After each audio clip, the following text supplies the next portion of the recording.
everybody. How you doing? Peace and love, a thumbs up and A-OK, cowabunga and rock and roll. Here we are for a Top to the Tempo Tuesday segment. Sorry if this feels like you're on a bumpy car ride, but I'm out on a run. It's really muggy today. How about that Hurricane Debbie coming up the east coast of the United States? We're set for a lot of rain in the upcoming week. But today I wanted to talk about the car accident I was in a month ago. I know I did a section on this a week after it happened. And here's another follow-up. I wanted to do another follow-up because going through all the insurance craziness right now with NJM, I've been a loyal customer of theirs for probably close to 20 years at this point. First auto, and now home and auto. Now they've been pretty good for the most part. They reimbursed me for the rental car I had to get. They reimbursed me for what they totaled my car and the value of my old car. However, their wording is kind of vague. So they sent me a few documents saying that they'd be willing to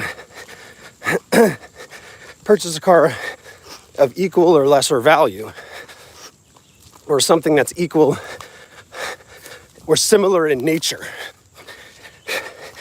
So that's kind of vague because I used to have a Mitsubishi Mirage 2019. So I just bought a Mitsubishi Mirage 2024. It was a used car. So to me, that's pretty similar in nature. It was a few $1,000s more than what they valued my car. But guess what? I didn't choose to have my car totaled. They could have fixed it. And then I wouldn't have had to go through the mess of buying a new car. It's stressful. And then having to basically be out a few $1,000s for an accident that wasn't my fault. Because in the accident report, it's entirely the other person's fault. The other driver admitted it on the scene. It's in the accident report. So why shouldn't NJM help out in this case? Or at least pay for 50% of what the difference is between what they've totaled my other car at and what I bought my new car at. It's really not that unreasonable. There are a lot of cars out there, and there's cars that are super duper expensive. I bought something that was around $5,000 more than my other car, which in the grand scheme of things, in car purchases, is barely anything. And for an insurance company to not honor that and to not help out in the situation, especially when this accident's not my fault, is kind of bogus. It's kind of ridiculous. So I don't know what's going on with that. These sort of hoops, I have to talk to multiple people in different departments.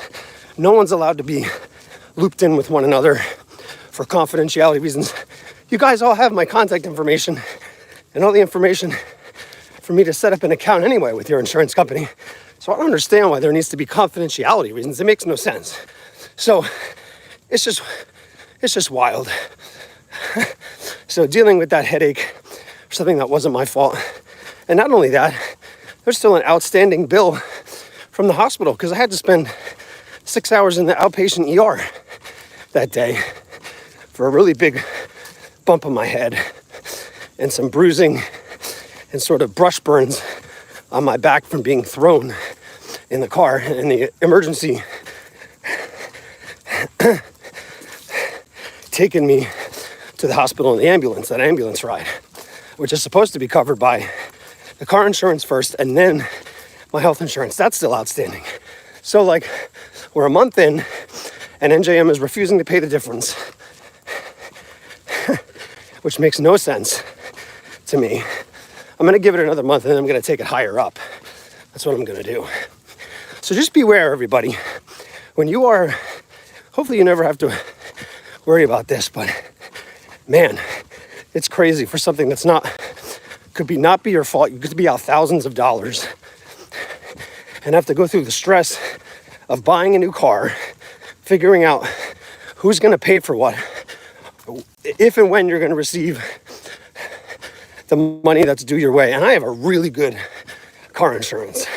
So This is just wild. I hope you never have to go through something like this. But I wanted to share this experience because maybe it could help you. Maybe it could help you look into these kind of things in the future. And thanks so much, everybody. You're super nice. Oh, we got people saying, yeah, you're the best. Oh, I really appreciate it. It means a lot to me. Yes, always exploring nature. So be careful out there. Really be paying attention when you're driving. You should be not on your phone while you're driving. That's for sure. And really paying attention, because this person hit me and they went through a double blinking red light, which they should have stopped at. And I had to right away going straight and T-boned me. So got to be super duper careful. Anybody have any questions for me while we're here live? I always like to go a little Tap to the Tempo Tuesday where we talk about something, or I play some live music in some way, shape, or form here at a park, getting my workout in the morning. It is crazy hot and humid. It's already 80 degrees and the humidity is at 88%. So it's pretty swampy out here this morning.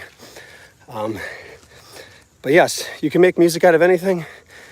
Like we've talked about, I've been doing some homemade instruments, making rubber band tissue box guitars, which is really cool.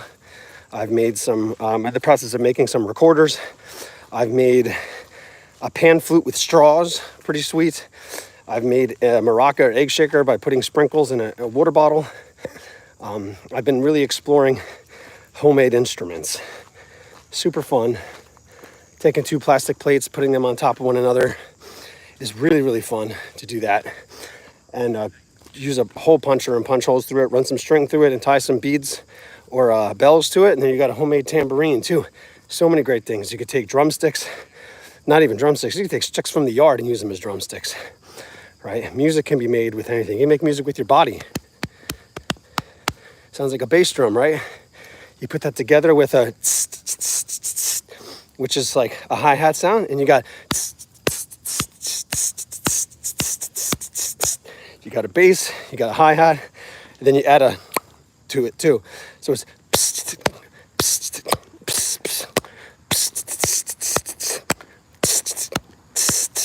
or a beatbox. Boom, boom, boom, boom, boom, boom, boom.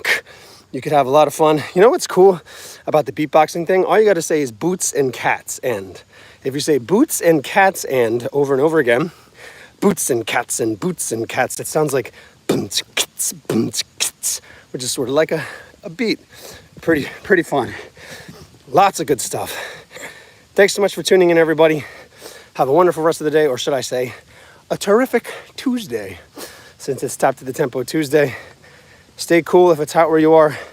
Stay dry if it's pouring out. Just stay awesome. Have a wonderful day. And feel free to check out any of the videos, the long form videos we have, the YouTube shorts we have, and any of the ones that we go live with here. Pretty fun.